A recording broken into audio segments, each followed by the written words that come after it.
Hello everyone. आप सभी का मोस्ट वेलकम है यूट्यूब चैनल विजेता कुल में। साथियों, ये वीडियो आप सभी के सिविल कोड प्यून का होने वाला है, जिसमें टोटल 35 क्वेश्चन हिंदी का और 15 सवाल इंग्लिश का डिस्कस करने वाले हैं। तो आप लोग अपना आंसर कमेंट करके ज़रूर बताइए। तो 1 से 5 तक गद्यांश दिया है। इस गद्यांश को पढ़ने के बाद फर्स्ट सवाल से आप सभी को फटाफट राइट आंसर करना है। तो पहला क्वेश्चन दिया है कि पर्यावरण संरक्षण किसका कर्तव्य है। पर्यावरण संरक्षण किसका कर्तव्य है? तो ये प्रत्येक नागरिकों का कर्तव्य है कि पर्यावरण की संरक्षण करें। दूसरा दिया है कि मनुष्य के जीवन का अस्तित्व किस पर निर्भर करता है। तो अस्तित्व निर्भर करता है प्राकृतिक संतुलन पर। 3 में लिखा गया है वृक्षारोपण किस दिशा में उठाया जाने वाला महत्वपूर्ण कदम है। तो 3 का राइट आंसर सी होता है, पर्यावरण संरक्षण के लिए। ठीक है। क्वेश्चन नंबर नेक्स्ट होगा 4 नंबर क्वेश्चन। कहा गया कि गद्यांश का सर्वाधिक उपयुक्त शीर्षक क्या हो सकता है। तो उपयुक्त शीर्षक हो सकता है पर्यावरण संरक्षण की आवश्यकता। नेक्स्ट क्वेश्चन 5 लिखा गया है यदि हमने समय रहते प्रकृति की पुकार नहीं सुनी तो क्या होगा। तो इससे होगा कि गंभीर परिणाम भुगतने पड़ सकते हैं। 6 से बताना है राइट आंसर। लिखा गया सत्याग्रह का सही संधि विच्छेद क्या होता है। तो सत्याग्रह का होता है सत्य जोड़ आग्रह। नेक्स्ट 7 में लिखा गया है तिरंगा शब्द में कौन सा समास है। तो जिसका प्रथम पद संख्यावाचक होता है तो उसे द्विगु समास के नाम से जानते हैं। नेक्स्ट प्रश्न है कि प्रत्येक शब्द में कौन सा समास है। तो फ्रेंड्स, जिस समास का प्रथम पद अगर अवयव होता है तो उसे अवयवी भाव समास के नाम से जानते हैं। 9 नंबर है इनमें से कौन सा शब्द समूहवाचक संज्ञा है। तो समूहवाचक होता है जिसमें समूह का बोध होता है, जैसे कक्षा। तो कक्षा में क्या होता है, बहुत सारे विद्यार्थी होते हैं। नेक्स्ट प्रश्न है मैं यह काम स्वयं किया, इस वाक्य में स्वयं जो है कौन सा सर्वनाम है। तो जिससे अपने आप या स्वयं का बोध होता है तो उसे निजवाचक सर्वनाम के नाम से जानते हैं। क्वेश्चन 11 है गीता तेज दौड़ती है तो इसमें तेज क्या है। तो दौड़ने का विशेषता तेज बता रहा है, तो क्रिया की जो विशेषता बताए उसे क्रिया विशेषण के नाम से जाना जाता है। नेक्स्ट क्वेश्चन 12 दिया है, लिखा है शिक्षक ने छात्र से किताब पढ़वाई, यह किस प्रकार की क्रिया है। तो फ्रेंड्स, जिसमें कोई किसी काम को करने के लिए प्रेरित करे, खुद ना करके किसी और से करवाए, तो उसे प्रेरणार्थक क्रिया के नाम से जाना जाता है। 13 में कहा गया कि कौन सा वर्ण इसमें अघोष वर्ण है, ये बताइए। तो किसी भी वर्ग का पहला और दूसरा लेटर जो होता है वो अघोष वर्ण कहलाता है, और इसमें ऑप्शन नंबर सी में क जो है वो पहला अक्षर है क वर्ग का, इसलिए सी आंसर होगा। 14 में कहा गया कि शुद्ध वर्तनी वाला शब्द पहचानिए, 14 का राइट आंसर क्या होगा। तो निरपराध होता है सही ऑप्शन बी में करना। चलिए 15 में है गृह का शुद्ध बहुवचन बताइए क्या होता है।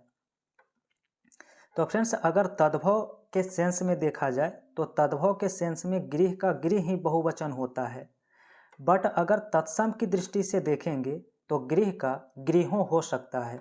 तो राइट आंसर सी होगा यहाँ पर। क्वेश्चन नंबर 16 है निर्वाह में कौन सा उपसर्ग लगा हुआ है। तो निर्वाह में निर उपसर्ग होता है। कौन सा? निर उपसर्ग लगा होता है। 17 में लिखा गया है लघुता शब्द में प्रत्यय बताइए। तो लघुता में सिंपल सा आंसर है त, इसमें क्या है तो प्रत्यय लगा हुआ है। क्वेश्चन नंबर 18 लिखा है गरल शब्द का विलोम शब्द बताइए। तो गरल का होता है अमृत, क्योंकि गरल का अर्थ विष होता है। चलिए आगे 19 में लिखा है अंधकार का पर्यायवाची शब्द इनमें कौन नहीं है। तो 19 का ऑप्शन सी करेंगे नीर, क्योंकि नीर का अर्थ पानी होता है या जल होता है। क्वेश्चन नंबर 20 कहा गया कि पुरस्कार का विलोम शब्द क्या होता है। तो फ्रेंड्स, पुरस्कार का तिरस्कार होता है, और तिरस्कार का मतलब अपमान करना, तो आंसर डी करेंगे। क्वेश्चन नंबर 21 लिखा है बालू की भीत, इस मुहावरे का अर्थ बताइए। तो बालू की भीत का मतलब है शीघ्र नष्ट होने वाली वस्तु। 22 लिखा है कोयले की दलाली में हाथ काले, इस लोकोक्ति का अर्थ क्या है। तो इसका मतलब है कि बुरे काम का नतीजा बुरा ही होता है। 23 शांत रस का स्थायी भाव बताइए क्या है। तो शांत रस का स्थायी भाव निर्वेद होता है। क्वेश्चन नंबर 24 जहाँ उपमेय को ही उपमान मान लिया जाता है वहाँ कौन सा अलंकार होता है। तो यह रूपक अलंकार होता है, ऑप्शन नंबर बी में। चलिए 25 में कहा गया है जो किसी वस्तु या व्यक्ति के गुण, रूप, स्वभाव आदि को देखकर मन में उत्पन्न हो उसे क्या कहते हैं। तो इसे विभाव के नाम से जाना जाता है। 26 नंबर जिसके पास कुछ नहीं है उसके लिए एक शब्द बताइए। तो जिसके पास कुछ नहीं है उसे अकिंचन कहते हैं। 27 कहा गया कि अधिकारी शब्द का स्त्रीलिंग क्या बनेगा। तो अधिकारी का होता अधिकारिणी।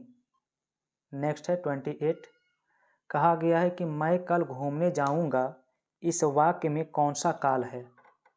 तो 28 का ऑप्शन सी करेंगे, भविष्यकाल। क्वेश्चन नंबर 29 लिखा आजकल मौसम बदल रहा है, तो उपर्युक्त भर ये कौन सा विकल्प सही होगा। तो ऑप्शन नंबर सी करेंगे, आजकल मौसम तेजी से बदल रहा है। क्वेश्चन 30 है चिड़िया पेड़ पर बैठी है, इस वाक्य में कौन सा कारक प्रयोग हुआ है। तो पर जो आया है तो इसका होता अधिकरण, कौन सा, ऑप्शन डी होगा। नेक्स्ट सवाल 31 का ईश्वर तुम्हारी यात्रा मंगलमय करे, यह किस प्रकार का वाक्य है। तो यह इच्छावाचक वाक्य का उदाहरण है। क्वेश्चन नेक्स्ट है 32 लिखा है तत्सम शब्द का इनमें चयन करें, कौन सा है। तो फ्रेंड्स अग्नि जो लिखा गया है ये तत्सम है और इसका तद्भव क्या होता है, तो आग होता है। 33 लिखा गया तद्भव शब्द इनमें बताइए कौन सा है। तो आंसर सी करेंगे, हाथी, क्योंकि हाथी का जो तत्सम होता है वो क्या होता है। तो आप लोग कमेंट करेंगे हस्थी, इस प्रकार से कुछ होता है, तो यहाँ पर ये तत्सम बनता है। आगे सवाल आप सभी का आएगा 34 लिखा है अंबर पनघट में डूबो रही तारा घट उषा नगरी में कौन सा अलंकार है। तो इसमें रूपक अलंकार करना राइट आंसर होगा। और हिंदी का अंतिम सवाल है कर्मवाच्य का एक उदाहरण पहचानिए, इनमें कौन है। तो ऑप्शन बी है सीता द्वारा पत्र लिखा गया। तो ये था हिंदी का 35 सवाल। अब इंग्लिश का 15 सवाल होगा। पहला बताना है लग्जरिएंट का साइनोनिम। तो लग्जरिएंट का मतलब होता है प्रचुर मात्रा में, अधिक मात्रा में। आंसर इसका सी करेंगे, एबॉन्डेंट। दूसरा बताना है एंटोनिम मोर्टल का। तो मोर्टल का मतलब क्या होता है, मरणशील होता है। क्या होता है, मरणशील। और इसके अपोजिट का आंसर करेंगे तो इटर्नल लिखना होगा, क्योंकि इटर्नल का मतलब अमर होता है। ठीक है। नेक्स्ट क्वेश्चन 3 दिया है जहाँ पर एक इडियम्स है और इसका आंसर बताना है। लिखा है to wash one's dirty line in public. ठीक है। तो इसका मतलब होता है कि किसी निजी जानकारी को सार्वजनिक करना। तो बी ऑप्शन सही होगा, to discuss private quarrels in front of strangers. ठीक है। आगे बढ़ते हैं सवाल। क्वेश्चन नंबर 4 में दिया है वन वर्ड सब्स्टिट्यूशन।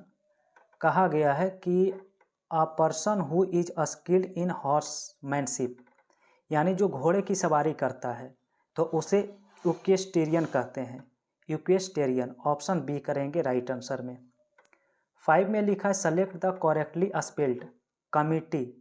तो कमिटी के लिए ऑप्शन बी करना होगा। 6 में फिलर्स है, लिखा है सी इज एन एक्सपर्ट मैथमेटिक्स। तो फ्रेंड्स एक्सपर्ट के साथ प्रीपोजिशन इन आता है तो एक्सपर्ट इन हो जाता है। 7 में एरर बताना है यहाँ पर 7 नंबर सवाल में, और लिखा गया है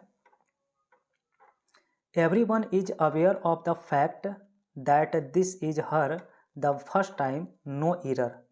तो फ्रेंड्स ऑप्शन डी में एरर है। इसमें डी में एरर इसलिए है क्योंकि यहाँ पर द जो है सुपरफ्लुअस है, अनावश्यक है, इसलिए ऑप्शन नंबर डी राइट होगा। क्वेश्चन नंबर 8 है जिसमें जीएल का सिमिलर वर्ड बताना है। तो जीएल का मतलब होता है उत्साह या फिर उत्सुक। तो 8 का राइट आंसर जो है ना ऑप्शन बी करेंगे, इंथुजियाज्म।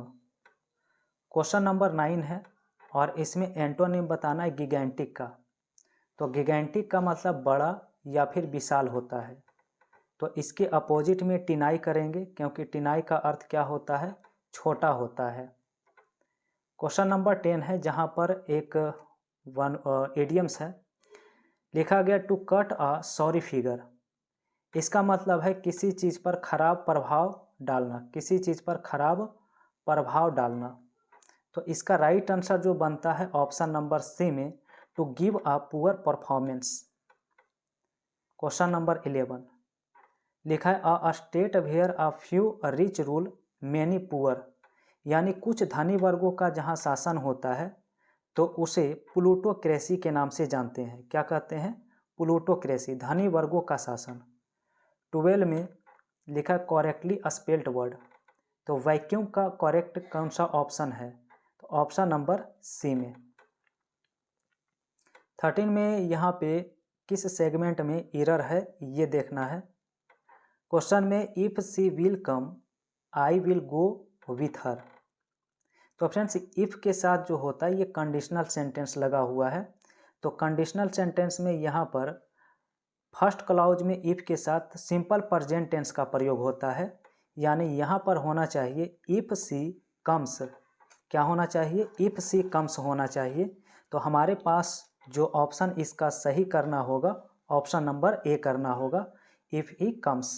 ठीक है, चलिए तो आगे बढ़ते हैं सवाल में। 14 नंबर सवाल जिसमें एक और एरर बताना है।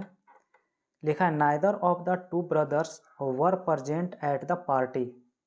तो नाइदर के साथ जो होता है वो वर्ब सब्जेक्ट तो प्लूरल होता है बट इसका हेल्पिंग वर्ब सिंगुलर होता है।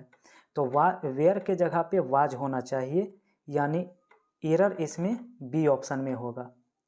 और आज का अंतिम सवाल 15 लिखा गया ट्रैंक्विल का साइनो बताइए क्या है। तो ट्रैंक्विल का मतलब होता है शांत होना। क्या है, शांत होना। और पीसफुल इसके लिए विकल्प करना राइट है। तो फ्रेंड्स ये ट्यून का आपका टोटल हमने 50 क्वेश्चन डिस्कस किया है।